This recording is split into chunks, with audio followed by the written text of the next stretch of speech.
Hey you guys, I'm Kim. Welcome to my craft room. Today I have all of my felt and sequin collection spread out, and I thought I'd do just a little show and tell. At the end, I'll show you my works in progress and a couple of things that I'm thinking might be a future tutorial for 2024. Okay, I'm going to start with my very favorite thing in this collection, and this is the first one I ever got when I was a little child. I even remember my mom sitting down at the playground and sewing on this while she watched me play. And one thing this stocking has taught me is that it has traveled around the country as part of a busy military family.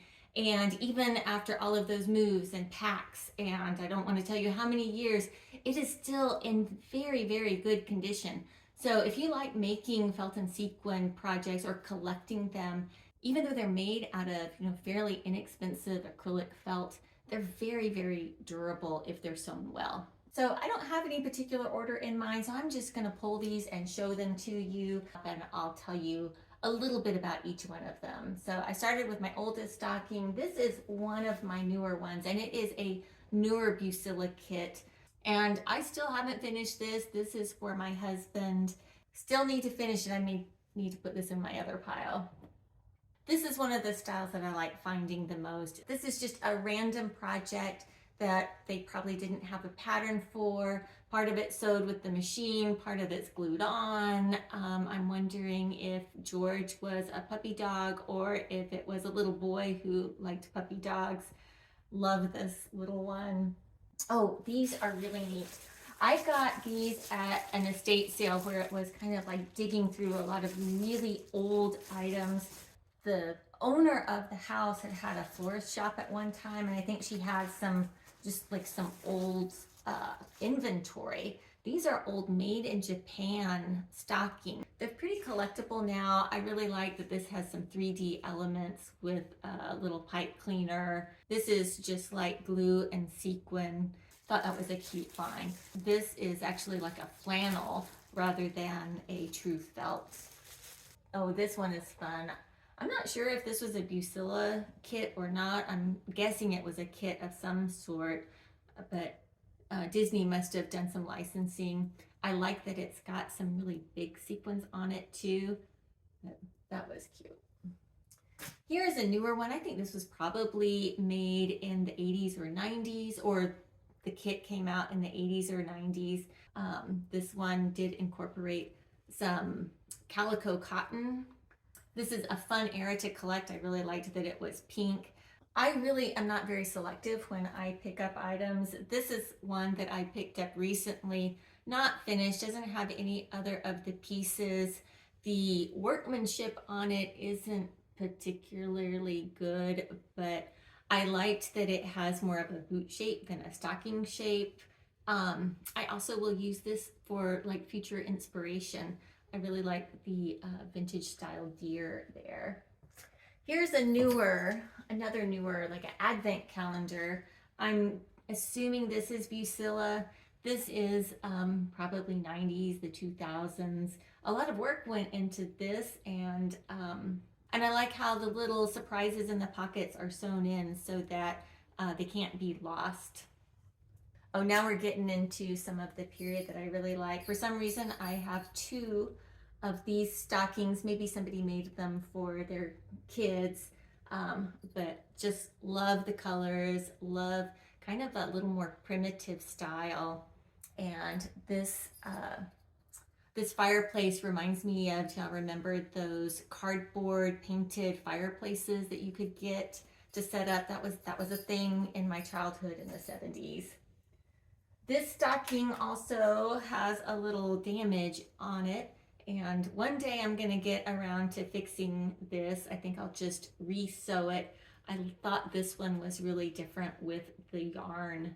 Kind of wondering if this was from the 70s. We used to use this kind of thickness of yarn for hair ties. Also, it was popular to wrap presents with or use as a bow on presents. Also like this gold lame belt buckle on the Santa. Oh, these were neat. So I picked up some of these ornaments, and this was an old kit. They're two-sided, so you've got the plastic snowflake, and you could put your project on top. I haven't seen this kit before. I don't know if the instructions called to actually sew this on, but the person who made these just glued the felt pieces together, which is a totally legit thing to do. And I've thought about doing that on some of my own projects, and I probably would do it for like a kid's project or something that I thought wasn't going to be kept. The problem with glue is that after the years pass, the glue will often discolor. So these are some little stockings that I picked up because I thought they were just adorable design, and this is something that I plan on doing something inspired by this design next year. But you can see that even though these are just precious, that if they had been sewn, they wouldn't have had this discoloration problem. Aren't those cute? And they're just kind of like cute all together. Oh, I do like this. This is a little angel. I think I don't know if she was supposed to be an ornament or a tree topper. She might not have been stored as carefully as she could, but I think she's darling. Bucilla also did a lot, and I think they still do a lot of kind of these 3D ornaments. I thought this was a fun find for me. These are Wizard of Oz characters. I especially like the Tin Man and his silver jacket. Here's one that is a little newer, maybe 90s, I'm not sure. This was Santa's mail, so you could put cards here or your kids' letters to Santa. And this is very padded, very stuffed. This I thought was really unusual. Instead of being, see, I don't think it's sewn. Okay, the sequins are sewn on, but some of this is glued. And I thought it was interesting because I hadn't seen one with Santa and a feather beard. And then he's got little jeweled eyes. And the person who made this just glued it to the back of some cardboard. Another thing that I think was popular at one time was switch plate covers. So I have found a few switch plate covers.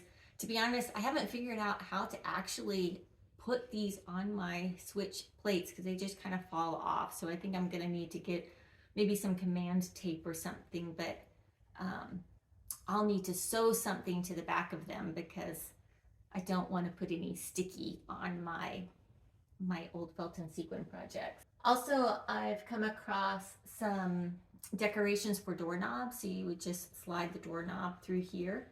And I've seen some with little jingle bells. I like that idea too. Oh, I still have more. Hold on. This one is really cute. I'm guessing this is a 70s one, especially Bucilla was doing some more kits with this tinsel in the 70s. I really like the Santa in the choo-choo train car. I guess it's a car, not a choo-choo train. Love the tinsel on there. And then I love this. This is another one of those random handmade ones. And the maker of this cut it out with pinking shears. And it is all hand sewn.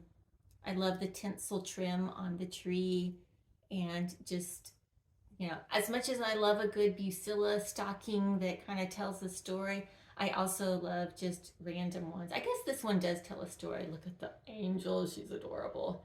So I guess it's the angel and the tree, and then maybe the toys under the tree. Maybe not as random as I thought. Oh, okay, some more behind me. Also, maybe from that era is this Santa on the reindeer. Love the bright colors. I do think this came from a kit, but the sewist who made this ended up using the second side of the felt to back it, and then they used some cotton to make the actual stocking. This is also one that I just love the colors on. I would love to do something like this with the golds and the oranges and the pinks. I love that time, especially from my childhood, where Christmas colors were just wild and bold and bright, and anything went. And isn't his expression adorable? A lot of this project is glued together, but the sequins are sewn on. The little shapes aren't stuffed or anything. They're just little shapes in the advent calendar pockets. And then he's got velvet boots instead of felt boots. And this is a tree skirt that I love. This is newer. I'm guessing it could be 90s. I picked it up for not too much money, and it needs some rehab. The cording around the bottom was just glued on. A lot of this, there was probably too much glue used in this, and although you probably can't see in the photo, this had a lot of like animal love. I've done a lot of like lint rolling on this, and it does need some more attention, but gosh, gotta love that metallic fringe.